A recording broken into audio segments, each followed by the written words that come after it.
26 mars 86, à l'époque c'était le Parti libéral qui était au pouvoir, a présenté ses dépenses budgétaires pour l'année 86-87. Et dans son budget était prévu pour 100 millions de coupures à l'aide sociale. Le ministre avait sorti dans mars un chiffre à l'effet qu'il y avait 18 % d'irrégularité à l'aide sociale. Le ministre a fait une annonce à l'effet qu'elle allait mettre sur pied un programme de vérification par des agents visiteurs au domicile des bénéficiaires de l'aide sociale. La réforme était, dans le fond, pour amener des coupures à l'aide sociale. Ces mesures-là de visite à domicile, puis tout le battage médiatique qu'il y a eu, ça préparait l'opinion publique à accepter une réforme comme celle-là.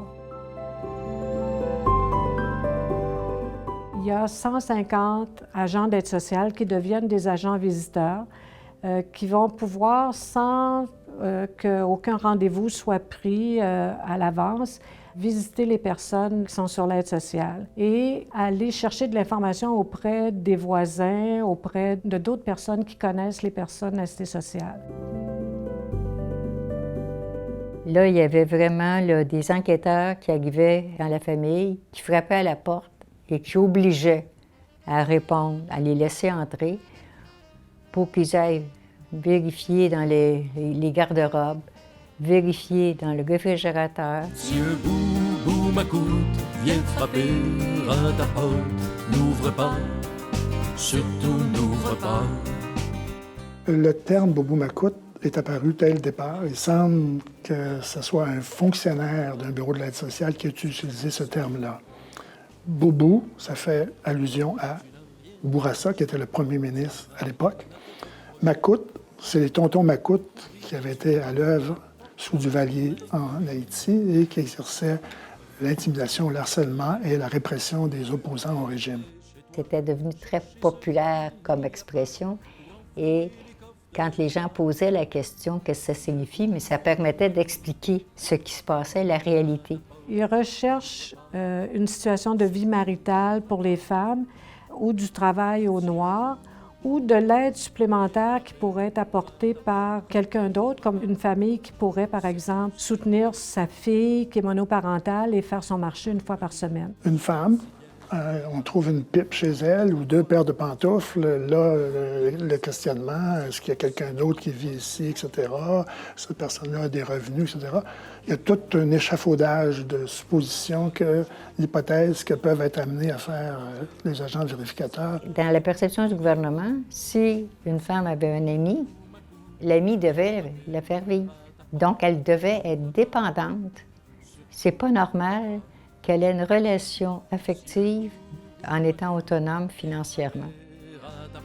Un autre aspect pervers de ce programme-là, c'est l'appel à dénonciation. Puis il y a eu effectivement des dénonciations. Les premières actions qui ont été faites ont été une réaction dans les médias pour tout de suite s'opposer à l'image qui était présentée des personnes assistées sociales. Ça a eu un effet positif parce que l'opinion publique était, d'une certaine façon, favorable aux personnes assistées sociales, dans le sens que, oui, on s'attaquait aux plus faibles de la société, aux personnes les plus vulnérables. Mon honneur et ma vie privée.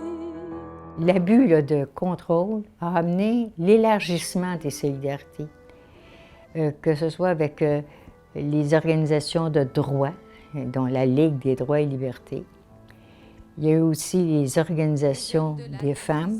Il y a eu la question des syndicats aussi. Rapidement, on va produire un avis juridique qui dit généralement que cette mesure-là de visite à domicile, ça viole plusieurs droits garantis dans la Charte québécoise et la Charte canadienne. Les chiens seront lâchés. Là, il y a eu un tournant parce que là, le Front commun pouvait donner un avis formel aux personnes assistées sociales comme de quoi vous pouvez fermer la porte aux agents visiteurs. Mais là, on assiste à la riposte du ministre. Et la riposte du ministre, elle vient sous la forme de compte rendu des supposés résultats des visites à domicile qui laisse croire qu'il y a une fraude massive à l'aide sociale de 18 à 20 Ça va avoir un effet. Il y a un retournement de l'opinion publique. On se met à avoir des titres qui reprennent « fraude à l'aide sociale »,« tant de millions sont récupérés », etc. Alors, c'est pour ça que finalement, on décide d'aller devant les tribunaux. Finalement, la décision du juge, il tranche la poire en deux. Il affirme clairement que les assistés sociaux n'ont pas à consentir à ces visites. Ils peuvent les refuser sans pénalité. Mais d'autre part, il considère qu'il n'y a pas eu violation des droits. Là, les organisations d'assistés sociaux vont informer rapidement leurs membres qu'ils ont le droit de refuser les visites et de demander au lieu un rendez-vous. Suite au jugement Tannenbaum, le Front commun a produit un dépliant pour montrer les informations concernant le jugement Tannenbaum, la liste des groupes de personnes assistées sociales à contacter. Le monde, il sache que ça peut tout leur arriver. Toute la formation ou l'éducation qu'on a pu faire, c'était toujours axé sur les droits de vivre dans la dignité, de vivre dans le respect. Le fait que les personnes puissent, en confiance, dire non à quelqu'un qui frappe à la porte et que ça se multiplie et que ce soit connu sur la place publique, ça a certainement conditionné l'arrêt de ces visites. Pour la question des organisations syndicales, les organisations de femmes, les organisations de logement, c'était une prise de conscience en même temps, parce que beaucoup de personnes assistées sociales étaient dans ces organisations aussi, mais elles n'avaient pas d'espace pour parler de leur vécu. Donc cette campagne-là a permis à des femmes assistées sociales à prendre la parole et à être reconnues et à être écoutées. J'ai l'impression que ça a renforcé le Front commun.